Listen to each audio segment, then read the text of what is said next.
God! It was so dark, so black, so thick, I could not breathe. I was on my last breath. Please! Paul Verheiden fights for his life inside a burning plane. I was on the go team. It was terrible when I got there. The wreckage was strewn over a large area. The plane is going down the runway, but it can't get in the air. Investigators must now solve the mystery of what went wrong aboard Delta Flight 1141. Is this it? It won't be easy. This FDR is outdated. It makes it difficult when you don't have many parameters to work with. It will require all their insight, expertise, and determination. We had to do a lot more digging.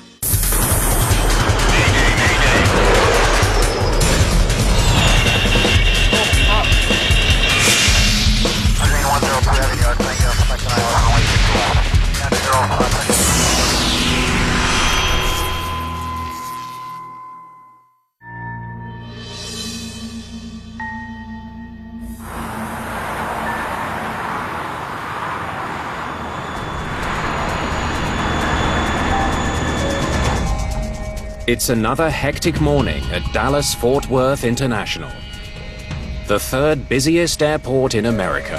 American 1056 fly heading 185, runway 18 left, cleared for takeoff. Controllers here handle more than 670,000 takeoffs and landings every year.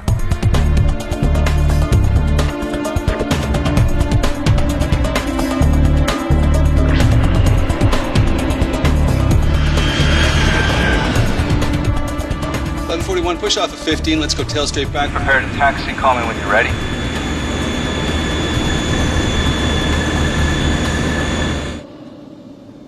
Okay. Brakes off and tail straight back. Roger.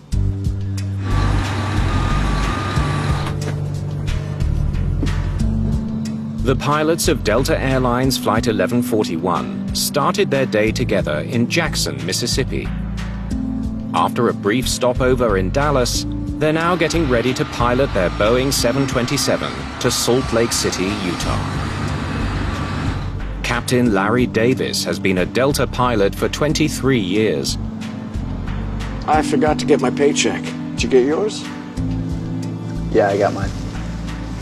First Officer Wilson Kirkland has been with the airline for 9 years. Larry and Wilson knew each other very well, and they were very comfortable with each other. I also have to check what my upcoming schedule is. Excuse me. Can I have a coffee? Sorry, you'll have to wait until we're in the air. Paul Verheiden is an architect flying to Utah on business.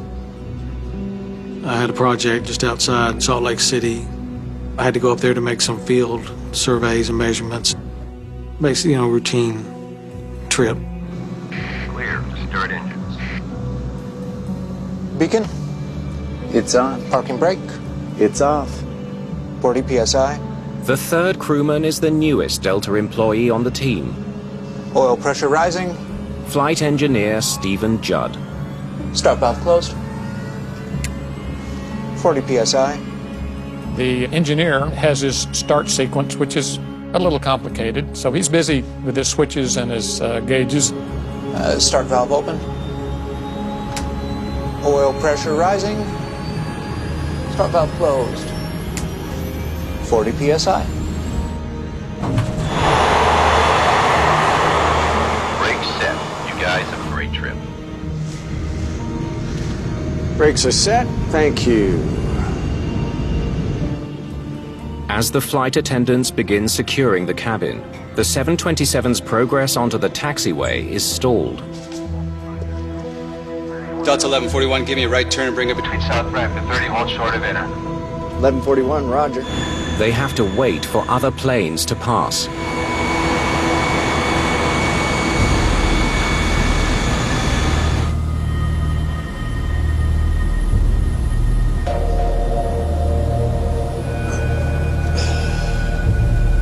Hopefully we'll get out of here while we still have teeth in our mouths. Grow and grade the South Ram. That's Delta 1141. I guess we should shut down engine number 3. Save a few $1,000s. Shutting down one of the 727's 3 engines will save fuel while they wait. Ask him to give us a 2-minute warning to start our engines. Okay. I should have brought something else to read. Maybe finish this before we get off the ground. It's very common to be trapped on a taxiway for long periods of time. Frequently, it's 10, 20, 30 minutes on the taxiway, especially during the big push at the big airports where they schedule the airplanes to go out at the same time. Dixie Dunn is a senior flight attendant with more than 30 years in the job. Gentlemen, how's it going in here? We're gonna go all the way down there, and once all those planes are gone, we can go too. What kind of birds are those? Egrets, or whatever you call them. Are they? Think so. They're cousins to the ones by the sea.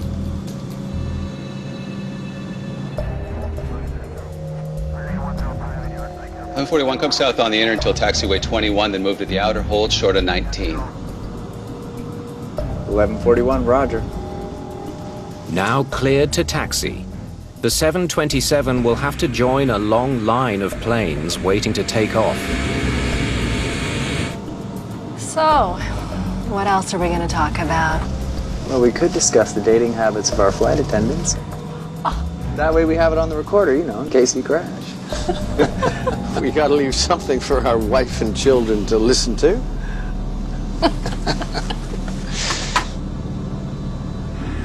Good morning, ladies and gentlemen. We are number 4 for departure. Flight attendants, prepare the cabin, please.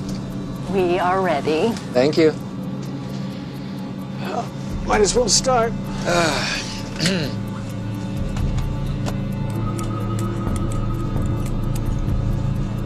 40 PSI.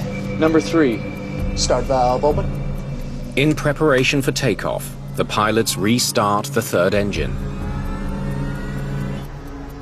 As the air traffic controller juggles the many flights he's handling this morning, he spots an opportunity to get Delta 1141 back on track.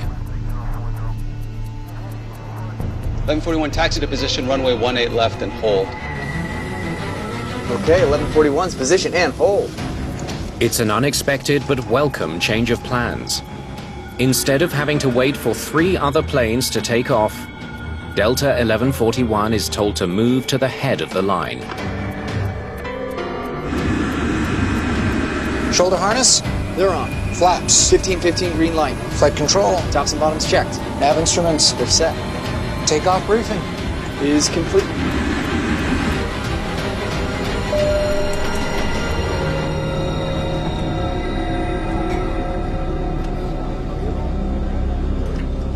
Oh, finally. Delta 1141, fly heading 185, runway 18 left, cleared for takeoff. 1141, 185, cleared to go.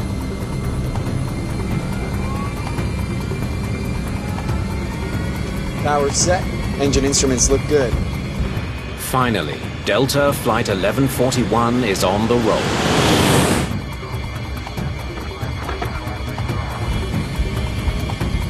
Before we took off, it was pretty normal. Don't remember anything unusual. Airspeed's coming up on both sides. The most difficult part of being an airline pilot 80 knots. is that last 5 seconds before the decision speed. Tension grows up to that moment. VR. V2. Something's wrong. We can get engine failure. As the plane got off the ground, it kind of dipped, and then it kind of went up, and then there was a big bang. It kind of tilted one side and then the other.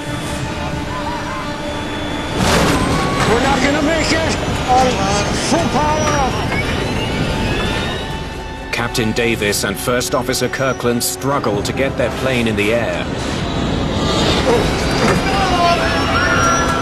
and then it just dropped.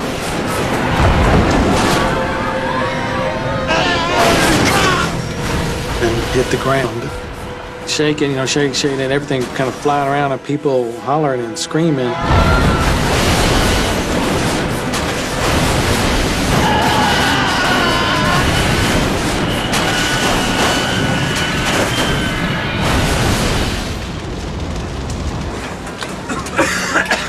It then stopped.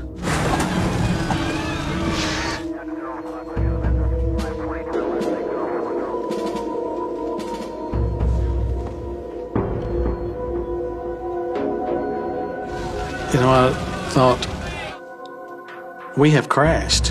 108 people are now desperately trying to get out of a plane that's filling up with smoke and fire. Every passenger and crew member, including the pilots, on board Delta Flight 1141 have survived a crash on takeoff at Dallas-Fort Worth Airport. But now they're fighting for their lives inside the burning cabin. And then I looked over the aisle, there was all these people, and the cabin was filled with smoke, and the fire I could see outside the window. I thought, I may not get off of this thing because all these people.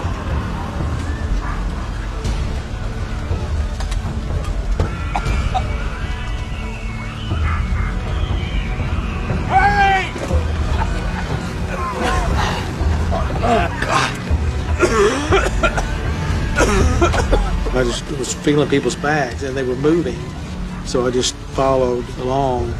Oh, God. Oh, God. It was so dark, so black, so thick, I could not breathe. I was on my last breath. Flashing through my mind was my wife and 2 kids, and this is it. Please. And then the smoke cleared, and there was sky, and we were at the door.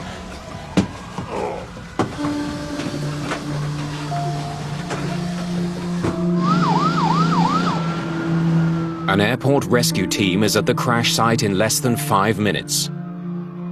News crews aren't far behind.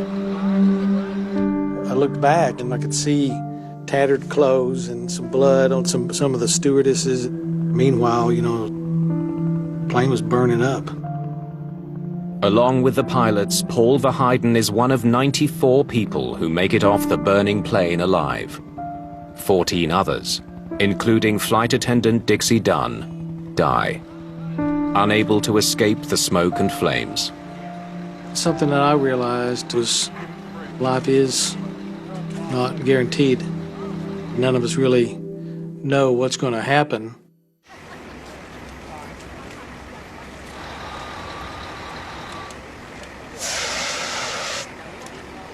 Investigators from the National Transportation Safety Board are quick to arrive on the scene.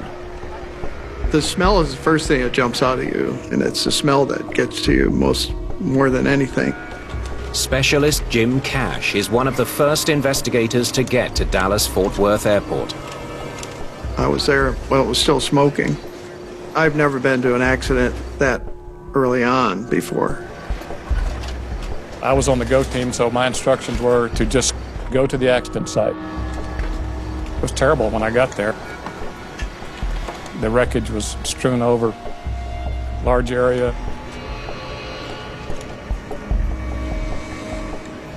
Investigators begin examining the scorched remains of the Boeing 727. They need to understand why it failed to get airborne. It is a long runway. There was no weather at the time. There was no reason he shouldn't have gotten off. So we knew there was something wrong with either the airplane or configuration. Now we're getting somewhere. Within hours, workers recover the plane's black boxes and send them to an NTSB lab. Make sure you get those to DC ASAP. The flight data recorder or the cockpit voice recorder are the most important things.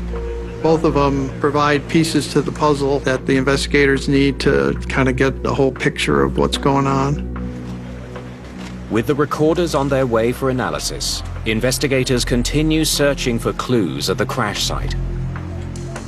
We want to walk the accident site because we want to see if there's any evidence that would help us understand what happened. Take a look at this. Back of the wing here, really ground down. Get some shots of that. Skid shoe looks like it hit the ground too. This paint from the runway? Along with a scraped wing section, they find that the plane's tail skid shoe also suffered damage. On the Boeing 727, it has a tail skid in the very aft part of the fuselage. And it's a little metal shoe that rides below the fuselage in case the airplane's nose is rotated up too high. You would actually hit this tail skid before you would hit the bottom of the fuselage. Let's find out where it hit. What we're really interested in is what was going on before the airplane got to its final resting point.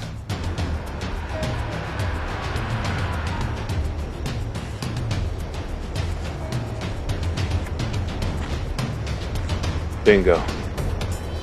First impact with the skid shoe right there. Mark and measure, please. If you just look at the geometry of the 727 to strike the tail skid, it works out to roughly a 10-degree nose-up pitch attitude. So when we looked at that mark, we knew that the airplane was at a 10-degree nose-up pitch attitude at that point along the runway. It's a puzzling discovery. 10 degrees nose up should allow a 727 to climb out safely. Why didn't it this time?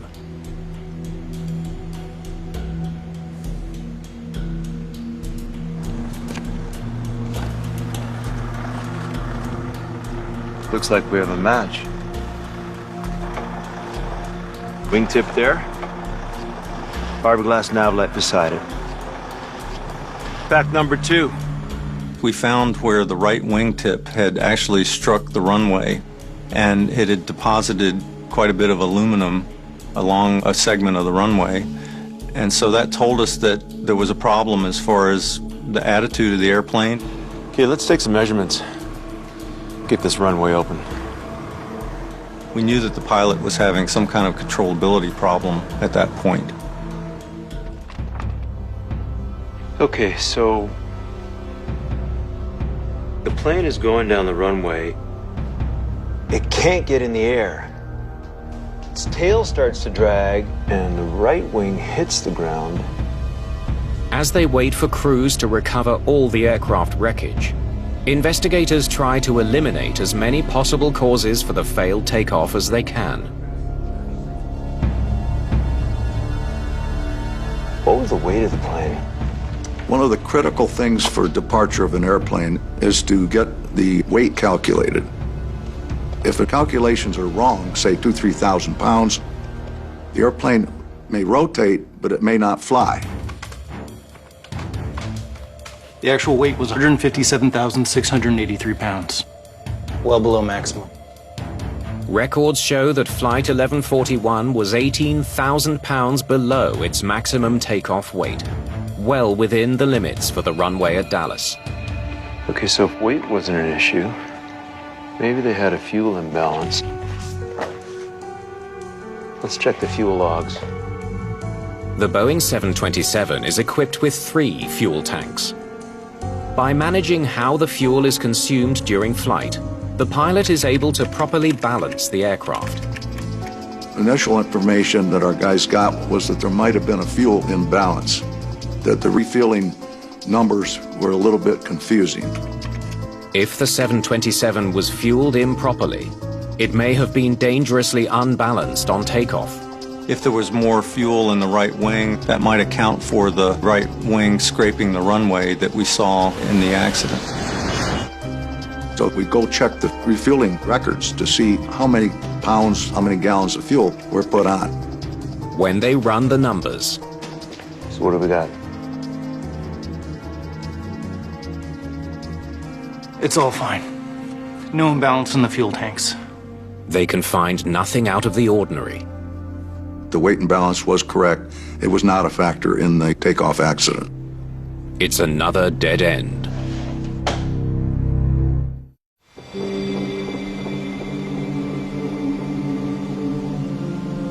Air crash investigators in Dallas are trying to figure out why Delta Airlines Flight 1141 crashed on takeoff.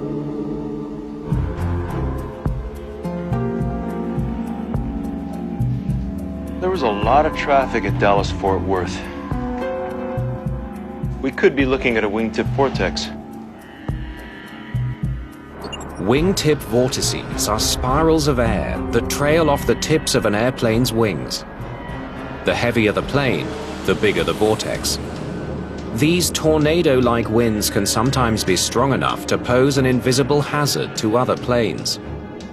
One of the things that can cause an accident on takeoff, such as 1141, is if it's behind another aircraft and it happens to encounter the wingtip vortices, fly into those, it can upset the airplane. Did the plane in front of Delta 1141 create dangerous vortices? Was Flight 1141 cleared for takeoff too soon, bringing it too close to the plane ahead? Air traffic records show that the plane that took off just before Flight 1141 was Delta Airlines Flight 1486, another Boeing 727. They get takeoff clearance at 8:59:17. In this case, we did calculate the probable location of the wingtip vortices for the airplanes that were nearest to the accident airplane. By then, the other Delta plane was off the ground and already 7,000 feet ahead of them. Investigators know that the minimum Federal Aviation Authority requirements for separation between flights is 6,000 feet. We found that even assuming the vortices stayed as strong as they could possibly stay and that they moved in a manner that put them as close as possible to the accident airplane, that they would still be a significant distance away from the accident aircraft. More than enough clearance. So, it wasn't wingtip vortex. We determined there was no effect of the wake vortex on this airplane to cause it to crash. Excess weight, fuel imbalance, and wingtip vortices. 3 potential causes are now off the table. The failed takeoff of Delta 1141 is still a mystery. Hey, take a look at that photo.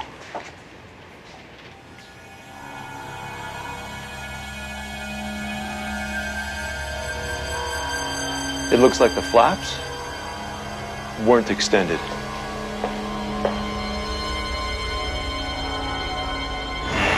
All commercial airliners must have their wing flaps extended for takeoff.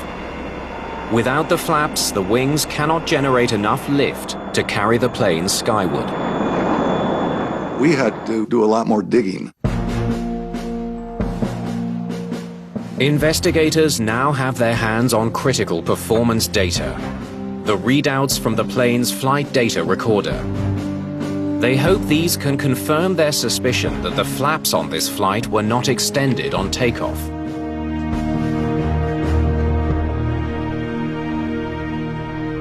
Is this it?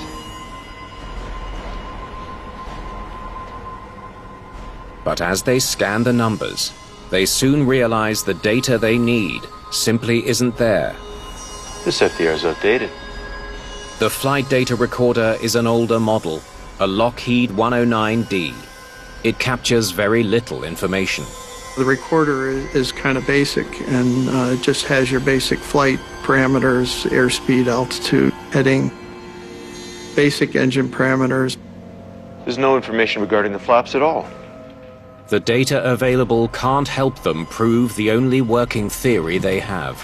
It makes it difficult when you don't have many parameters to work with. We need to speak to the crew.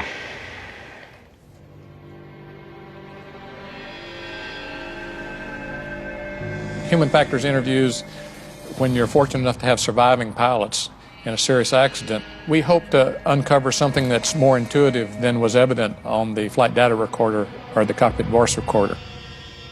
Investigators meet with Delta Captain Larry Davis and his lawyer, along with a representative from the pilots' union.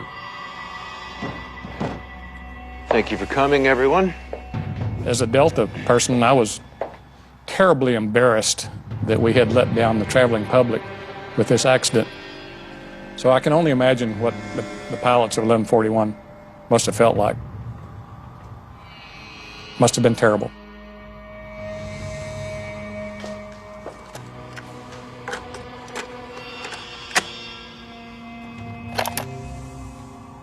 Okay, everyone ready?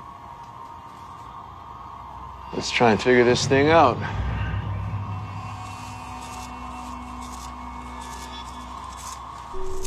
Part of the union rep's job is to defend the pilots from any unjust accusation. Now, Captain Davis, just tell me what happened. Back in the 80s, Airline Pilots Association had seen many of the investigations quickly dismissed as pilot error.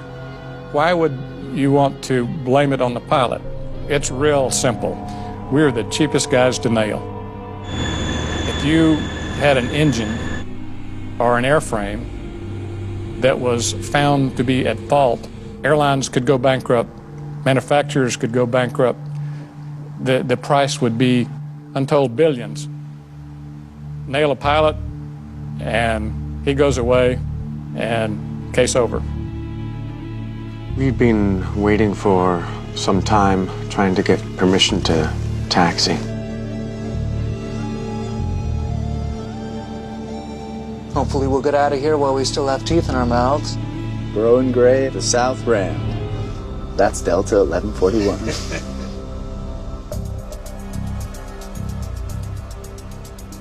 Investigators want to get as many details as they can from the captain, including what he recalls about the wing flaps. Lots of traffic waiting to get out. Definitely a hurry up and wait kind of day. Now, do you remember if you extended the flaps? Of course we did. Okay, great. Now, is there anything else you might remember? There was something. Just when the main gear left the ground, I heard 2 explosions.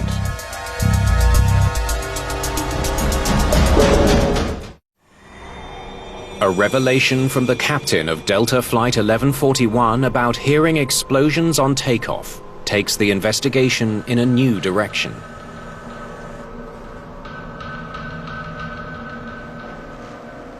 Explosions. That's right. It felt like we were experiencing reverse thrust. Engine thrust reversers are devices deployed on landing to slow the plane. If a reverser were somehow to activate on takeoff, the results could be catastrophic. That'll cause an airplane not to fly, and it'll stagger down the runway and crash because the wings stall. Okay, I think we're done for today. Thank you all very much for your time. There have been cases where a thrust reverser has come out inadvertently. There's been a malfunction. And so this is always in the back of our mind. This is a possibility. Investigators are chasing a new lead. The possibility that a faulty thrust reverser brought down the plane. So show me that thrust reverser. What they need now is hard evidence that can prove or disprove the theory. We were able to look at the engine thrust reversers in the wreckage after the accident. We thoroughly examined the mechanisms to make sure what position they were in when this airplane crashed. What they find leaves no doubt. Still stowed. They were all stowed in their proper position and could not have been extended and then pushed back in by the impact. That was ruled out totally. Captain Davis must have been mistaken about the sound he heard on takeoff. The thrust reversers had nothing to do with the accident. What if the captain's wrong? What if he just thinks they extended the flaps? Wing flaps are still a possible culprit.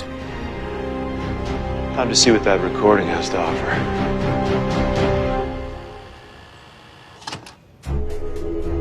Crash site wreckage suggests the 727 may not have been properly configured for takeoff. Okay, you ready? But is there anything on the recording that can back up that theory? I forgot to get my paycheck. Did you get yours? Yeah, I got mine. They should be focused on the flight, not talking about paychecks. When we finally listened to the voice recorder that afternoon, there was some extraneous conversations on their long taxi out.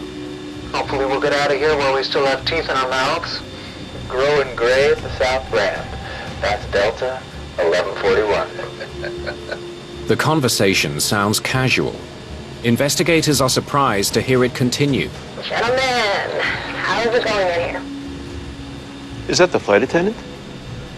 And what is she doing in there now? What kind of birds are those? Egrets, or whatever you call them. Are they? I think so. They're driving us to the ones by the sea. Sitting in the cockpit talking about birds. The pilots are not allowed to have non-pertinent conversations from taxi, takeoff, up to 10,000 feet. In this case, we were pretty amazed at the lack of discipline in the cockpit during taxi prior to takeoff. That way we have it on the recorder, you know, in case we crash. We gotta leave something for our wife and children to listen to. Good morning, ladies and gentlemen. We are number 4 for departure. Flight attendants. Prepare the cabin, please. We are ready. Thank you. So far, they've heard nothing about the flap configuration. But what they hear next is another surprise. We might as well start. Number 3, start valve open. 1141 taxi to position runway 18 left and hold. Okay, 1141's position and hold. Hold up a minute, stop. Here's where the controller bumps them into first position, and they've just restarted the engine. They're gonna have to rush to get airborne. In the course of about 90 seconds, they were to start the engine, finish the taxi checklist, do the before takeoff checklist, and take off. That's a rush. Play it. Were the pilots so rushed that they overlooked an essential item on their checklist, extending the flaps? Investigators need to know if the pilots of Delta Flight 1141 missed a critical item on their takeoff checklist. Shoulder harness. They're on. Flaps. 15-15 green light. Wait, stop. Clear as day. Flaps extended to 15 for takeoff. What's going on here? So they did get a little rush there, and it was attributed to having the flight attendant in the cockpit and the casual conversations that were going on. They hit all the items on the checklist. You could go right down the checklist, and they got them all. Once again, the no flaps theory is in question. But investigators may have a way to resolve the flap issue once and for all. Let's dig up the jack screws. Oh, perfect. A device called a jack screw is an integral part of the flap system. As it turns, it moves a nut that extends or retracts the flaps. We like those because most of the time they don't move during impact.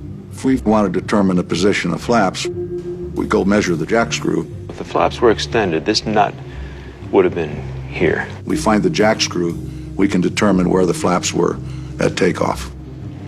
That seals it. Those flaps were never extended. Everything that we examined on the flaps, all the mechanisms and everything, reveal that they were all in the retracted position at impact. It's the conclusive proof they need. The flaps were not extended before takeoff. But the finding leaves them with another puzzling question. So why did the pilots think they were extended? Let's go back to the start of the takeoff checklist. The team returns to the cockpit recording, hoping to hear something that might explain the discrepancy.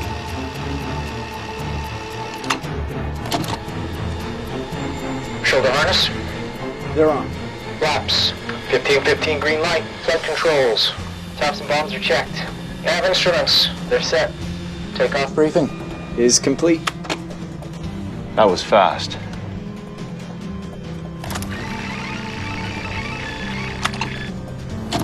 Shoulder harness.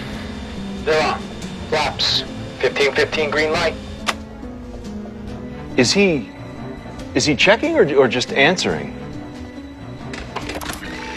When you have a crew going through the checklist and you can listen to it on the cockpit voice recording, one of the things that you don't typically know is whether they're just confirming a setting that's already been made or if they're actually moving, say, the flap handle to a position that it needs to be in. Flaps. 1515 green light. There was less than 1 second between the flaps call and his response. There's no way he had time to check and see if the flaps were actually out. No way. The speed of the first officer's response is an important clue. It would have been very difficult to actually move the flap lever from, say, 0 to 15-degree detent that rapidly. Investigators are convinced, despite his response, the first officer could not have extended or even checked the flaps in the time available. Flaps. 1515 green light. We didn't hear the flap panel being moved. I don't know what he was doing when the flight engineer read the challenge for flaps. He gave the correct response. That's all I can tell you is that he gave the correct response.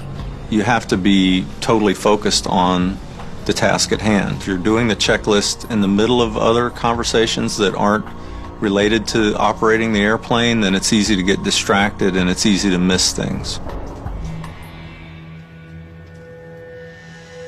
The mystery of the flaps is finally solved. A rushed checklist led to the Delta pilots thinking that their plane was ready for takeoff when it was anything but. They probably didn't know, in a true sense, that they forgot. It wasn't intentional, that's for sure, and they just overlooked it. For investigators, there's still one critical question. The takeoff warning would have gone off. The Boeing 727 is equipped with a takeoff warning system specifically designed to prevent the kind of accident that killed 14 and injured dozens more in Dallas. If you apply takeoff thrust and you don't have the flaps in takeoff position, you would get a warning horn. There was no sound of the warning on the recording. It should have been sounding nonstop. And we didn't hear the takeoff warning horn go off. The alarm would have saved them. Why didn't it sound? So that made us think that there must have been some kind of a malfunction of the takeoff warning system.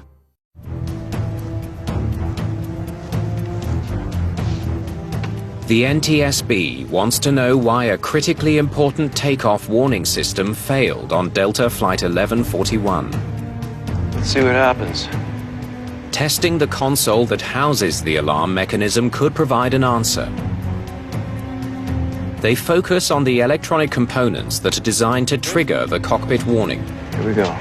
There's a little switch that when they advance the throttles, this switch is supposed to activate the circuitry for the takeoff warning horn.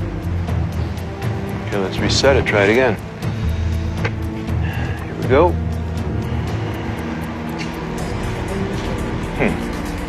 So it only works sometimes. What gives? Multiple tests reveal that what should be a fail-safe mechanism is instead intermittent and unreliable.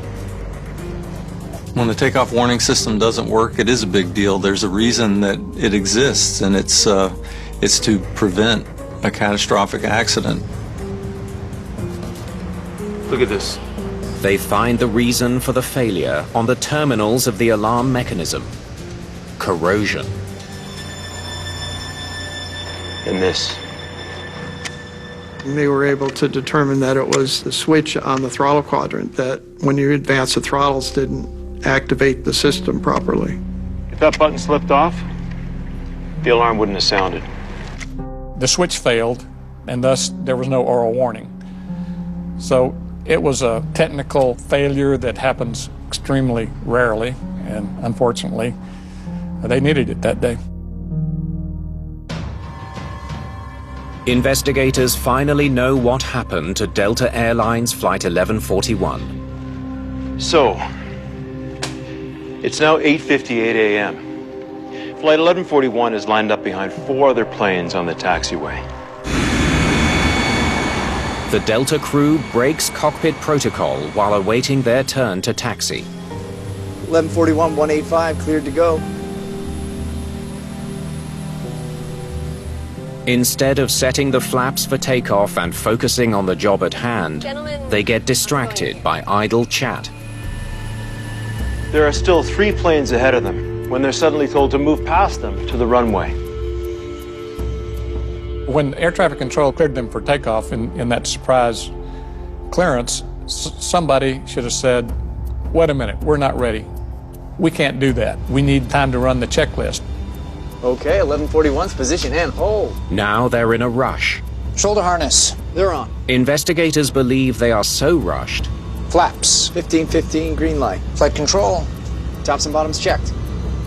that they fail to check if their flaps were properly extended. You don't want to rush through a checklist when it's vital that you methodically perform everything that's on the list, or else you're going to have a problem during the flight. A mechanical failure with the takeoff warning system meant that the pilots were not alerted to their mistake. The takeoff warning system is a great backup system, but those backup systems don't always perform as they should, so it's really up to the pilots to make sure that they're operating the airplane as methodically and professionally as possible. Without their wing flaps extended, a successful takeoff is virtually impossible. 1 minute later, at exactly 9 a.m.,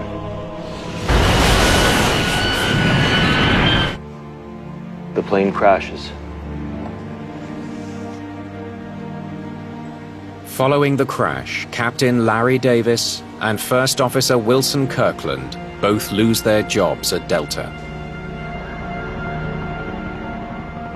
For many of the 94 survivors, including Paul Verheiden, what happened at Dallas-Fort Worth that day remains the most traumatic experience of their lives.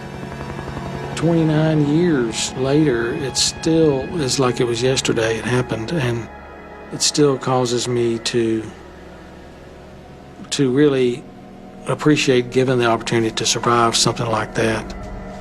The NTSB concludes that a combination of pilot error and mechanical failure doomed Flight 1141.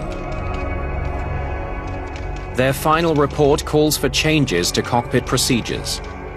They recommend that each crew member visually confirm the execution of all checklist items to help ensure that none are missed. They also call for a study of the reliability of the takeoff warning system in all Boeing 727 models. The reason airplanes are so good today are because of these accidents. The job of the NTSB is to look at the mistakes that people have made in the past and make recommendations to keep this stuff from happening again. The lessons learned from this accident on cockpit discipline, proper training, proper leadership by the captain, that was positive. There are a lot of important things came out of this accident, improvements in aviation safety.